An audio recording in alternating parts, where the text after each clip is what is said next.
Hello there, I'm David Smith, I'm the game developer on Nonin 3 and I'm working with Work Package 2.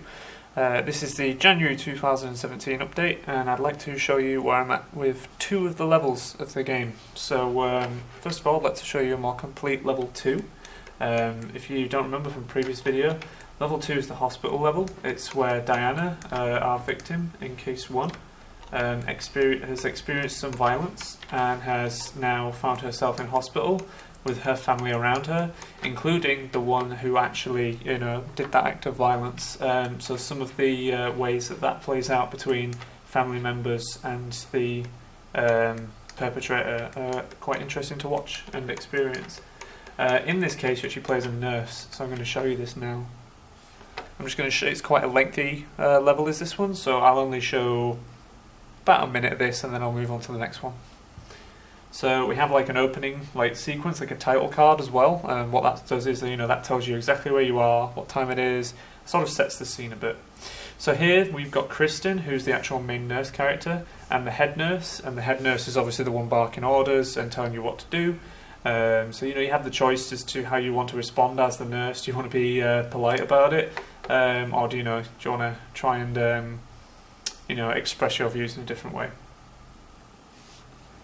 So in this level, the player is told that there's a patient in bed 5 that needs seeing to because they've heard arguing coming from behind the hospital curtain. So what you can do is you can go over to the bed view of the nurse's whiteboard, and it has all their names on, and you can look at bed 5.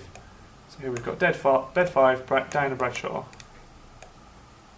I think in the previous video we showed off this free camera as well. I feel like it's in a better place now in terms of navigation and how the player actually walks around the game. The player can also get it wrong. There are 2 different hospital curtains that they can open. It's like, oops, that's not bed 5. Just a little something to make the player have to actually think, which bed is it exactly. So here we can see there's muffled arguing. You slide open the curtain, and Teresa is arguing with Rondell. So this plays out quite a bit like a cutscene in a traditional game. That's just because there's so much going on and there's not necessarily a sequence that you yourself as a nurse would interact with until you felt like it was getting out of hand. And this is just about Teresa expressing that she's unhappy with the way that Rondell's treating Diana. Also, we now have head looking in. Can't remember if we mentioned that in the last month. So all the characters will now look away and look in the direction of whoever's talking. At this point, the player can choose who to talk to. So choose to talk to Diana, and then it plays through that sequence. And there's lots of different conversational prompts as well. So you aren't tied into you click on one character and that's it. You actually end up having to talk to all of them to get elder perspectives. And Kristen, will talk to them all in different ways, and you can ask them all sorts of different questions too. So there's a little bit of variety in there as well.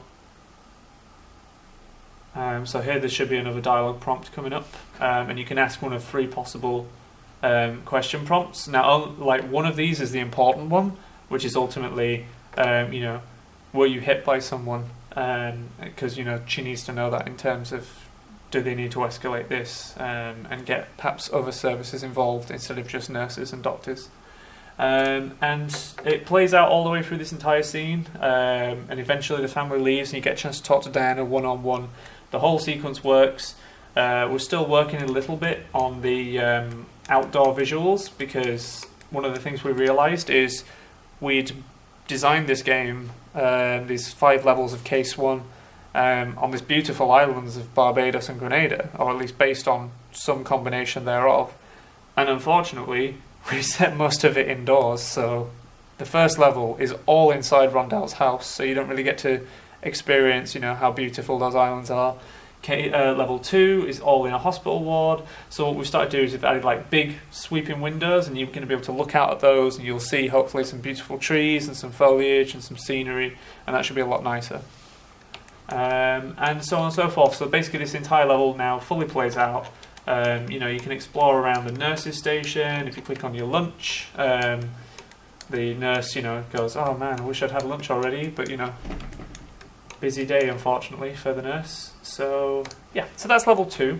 We've made significant progress on that. Visually, it just needs a little bit more set dressing and the external environment, as I've just said. And then there's level 3. For those of you that don't know, level 3 is the school level. So in the school level, you play as George, who is Jessie, the child's teacher. So this is the school environment. It'll probably look a little bit different from this when we're actually finished and done with it. There's several reasons for that. We found that at the moment it doesn't run very well on lower end computers, and that's because this is basically what a modern game would look like, but that's a modern game for brand new modern computers. So what we're going to have to do is, get in there and, hide the things that aren't visible and all that sort of stuff. Optimization, just to, make things run a little more smoothly. So this is the school environment, and I'll just show you quickly while I'm at it. So you play as George, and here's George. It's just a teacher. I based him off of several photographs of older men and teachers in Barbados and Grenada. And in this level, you're going to be able to sit down at your computer desk and look at your emails, which I will show you very briefly now. So this is kind of like, whereas it's the head nurse that, gives you an idea of what you have to do in level 2, in this level, George goes, hey, I should check my emails. And in there, you'll find a message from a social worker with some advice and a big red button that says, print this board game. Then you go to the printer at the back of the room, print the board game, and then you get to play the board game with Jessie. And you will actually be able to roll the dice by dragging the mouse and throwing the dice. What we're currently doing for the next month or so is building some bit of new technology in order to handle all the sorts of events and the things that can happen that the player can do, because the current systems, they're just a little bit slow, so we're going to spend a bit of time working on that. We're also going to get level 3 up to scratch, so level 3 will have all the events in. You'll be able to welcome Jessie into the room, search through the filing cabinet for information about Jessie, and then, like as I've said earlier, play the board game and so on and so forth. And hopefully by the end of the month we'll also have blocked out the level 4, which is the pool hall.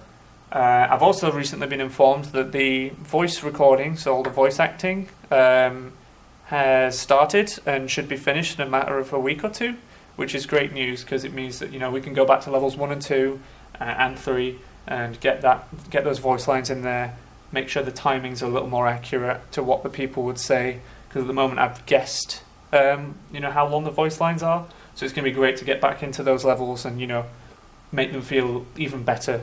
Once I get the voice working, it's going to feel so much better, and then I can tie the animations to it. Ultimately, it'll feel a whole lot more convincing, will the performances, because at the moment a lot of the animations are kind of just to nothing. There's no voice, there's no timing, there's no sense of pace, so that's going to be a huge help. Just trying to think if there's anything else. Yeah, I'm very interested in getting to the pool hall level, because you're going to be able to actually play a little game of pool. So I'm hoping that I can get this technical milestone out of the way and then finish level 3 and get onto level 4 by the end of the month. And I did obviously finalise the dialogue scripts. So the first 5 levels, all the dialogue is written, it's finalised, and will very shortly be recorded. And that's pretty much it in terms of what's happened this month and over the Christmas break on None in 3. So Happy New Year.